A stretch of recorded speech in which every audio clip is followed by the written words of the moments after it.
in the end of July, the Champs team had decided to meet to plan our August staff development. And when we met, the first thing we decided to do was how to get onboarding for new staff, and a tweaking for old staff that would be beneficial to get everybody on the same page for our classroom management plan this year. So we took what we had last year and we developed a professional development session for an August half day in service day. So we started with trying to get staff engagement.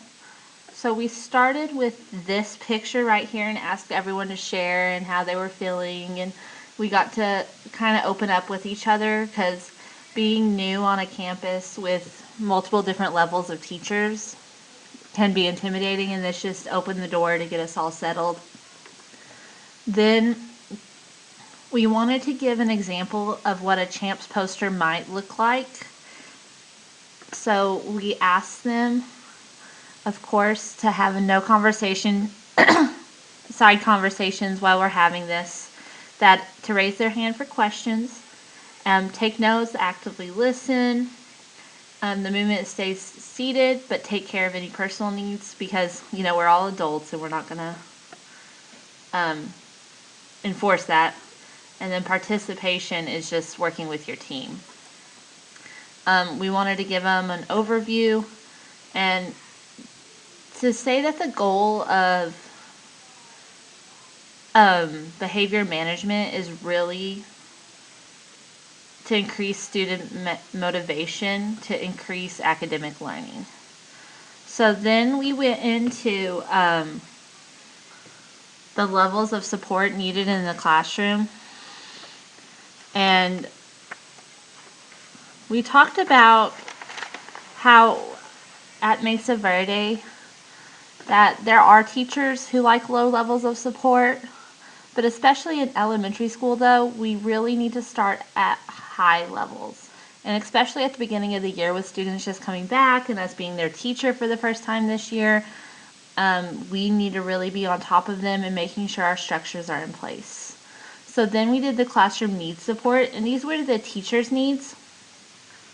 And it kind of gave them an idea of how they are in their classroom. And for new teachers, this is always, of course, hard because they've never had a classroom of their own. But we asked them to fill this out, and we got to kind of take a little poll, and we saw that a lot of our teachers are in the medium to high support, that maybe we only had like 1 or 2 in the low supports. And then we wanted to show them where to find this, but we, especially for our new teachers, we kind of filled it out for them about our school. And our school is at a 45, which is a medium support. However, for kinder and especially pre-K, you definitely need high levels. And this could change depending on your classroom. So we told everyone that we need high levels of support in our classroom. We need high structure. We need them to hold their hand at the beginning of the year for everything. So that means we go into STOIC. And STOIC is a part of Champs that is from the teacher side. It means we create structures, we teach, we observe, we interact, and we correct. And one of the things we need to do is do a call of attention. So we talked about,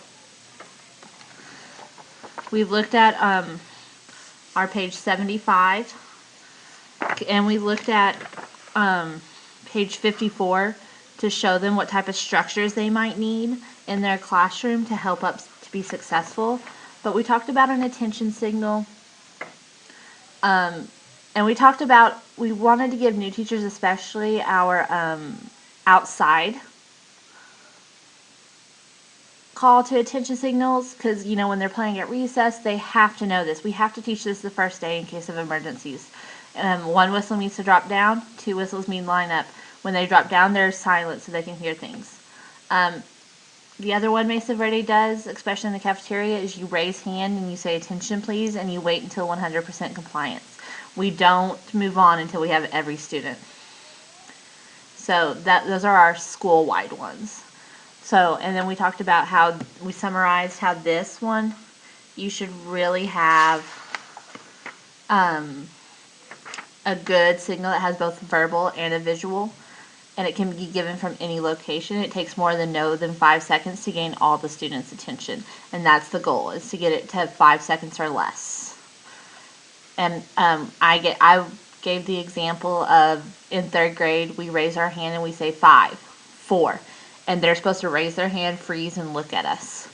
And if they can do it before we get to 0, we give them dojo points, which is part of our positive behavior PBIS. And if they don't, then they may have to lose some. So that led us to go into the guidelines of rules and expectations. And we really wanted to go over this just because Mesa Verde, we created when our principal came 4 years ago, a guideline RISE, which means respect, integrity, safe, and effort. And we wanted to get our new people on board, and we wanted to tweak anything that was needed to be revisited. And we wanted to go over rules and expectations and know the difference. And when we went to the Tramps training, she had this. And it just kind of reminds all of us that we all push the line. Like, how many times do you actually go 65? There's some people who do. And that'll be just like kids. There are some kids who will always. But not always. We're always going to push it. I know how fast I can go without getting a ticket. I'm probably going to go 69 or 70. And it just kind of opens everyone's eyes that we are teachers and we expect students, but our expectations aren't always going to be met. We are always going to push the line. So guidelines are like, they're the overarching all. To be a good driver, to be courteous, let people on the highway when they merge. And the rules are speed limits. The expectations are what you expect from other drivers. Like, you expect them to use blinkers. You expect them to come to a full stop at a stop sign. So this is our RISE. It's a broad statement, and we have to teach kids what this means. And so we went over this in the rules. We have class-wide rules. So we have things for like hallways, and they should be linked to our guidelines. So we let teachers at this point talk about, with their grade level, what rules they should implement. And so, like in 3rd grade, we have 5 rules, and they're all linked to the guidelines. And we have them posted, and we're all 3 of us, because we switch. We have the same rules in each classroom, and we all agreed. Then we talked about expectations, and this is really where we get into the champs. And we wanted to give teachers what champs really means. Kids should never have to guess what teachers want. This is the structure. This is how you can structure. And so we went over consistency is key. We have to get our teachers on board to be consistent, calm, brief, and be respectful.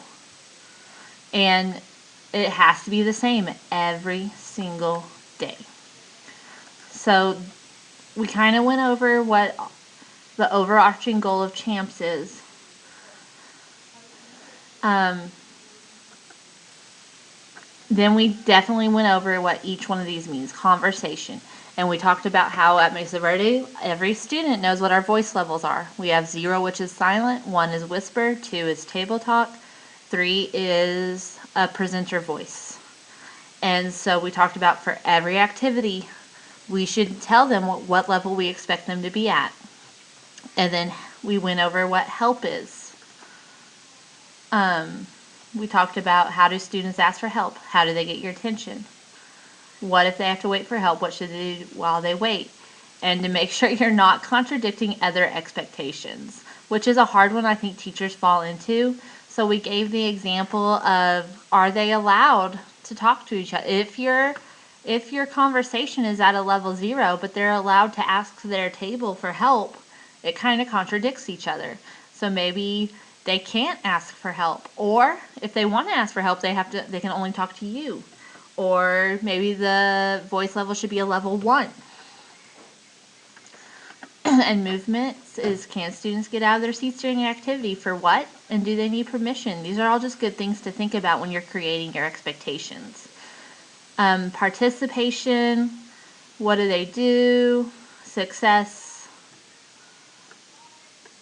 And then we gave examples of Champs posters. We had it on digitally, we had it printed, we had cute little ones.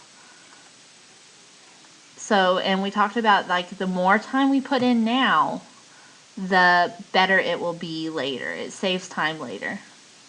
So, we gave them this list, and we gave them the activity worksheet. And we had them work with their grade level team, because we did this last year, but of course, we had new teachers. So we had, if you had a new member on your team, you created one for your grade level. And if you did not have change in your grade level, you went over a new one that you could add this year to your classroom. And so we gave plenty of time to do that, to come up with it. And these are the ones administration really wanted us to make sure that every teacher had in their room. They had to have a transitions one, a whole group instruction one, and one for independent work, because all of those should be happening in every single classroom. We wanted them to, and we wanted them all to be, to know what to do. So,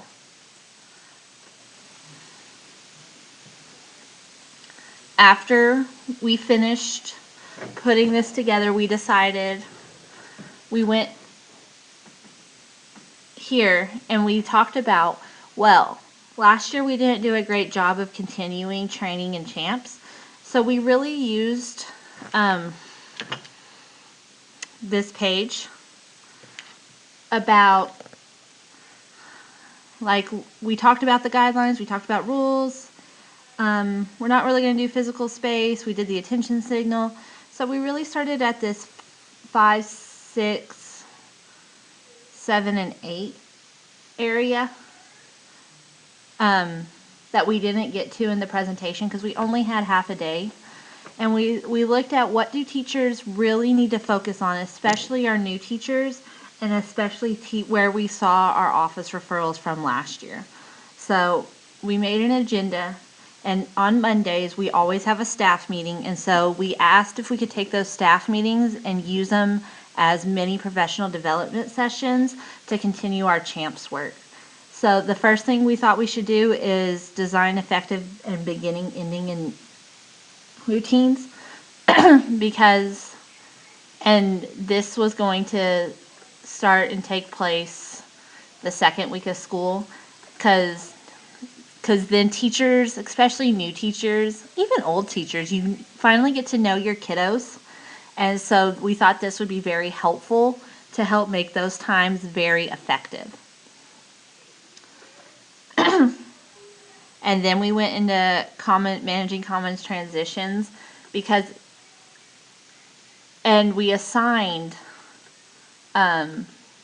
homework for them to do. So at this meeting, we assigned them to read about beginning and ending routines and complete the reproducible, which has a place for them to fill out their beginning and ending routines. I don't have a good picture of it, I'm sorry. But it had what do you do at your beginning, what do you do at your end, and it made them really think about how they can make those smoother.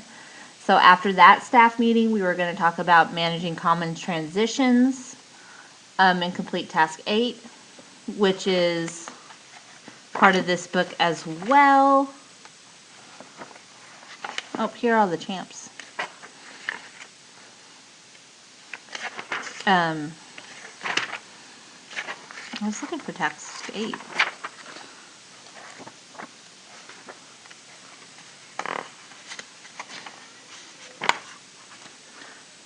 So,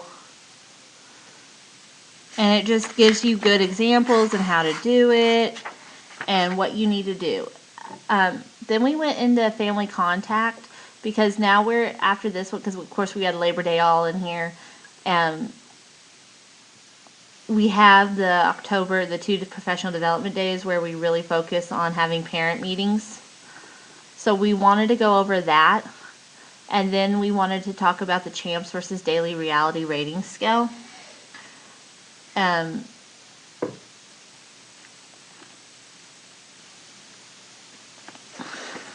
Because it's just a really good tool of using, because classroom management is so personal. It really takes the personal out of it and creates data that you can use on yourself to how you can improve your classroom management. And then we talked about how the CHAMPS team is actually going to meet once a month to continue planning these lessons, because it is important for us to have good classroom management strategies.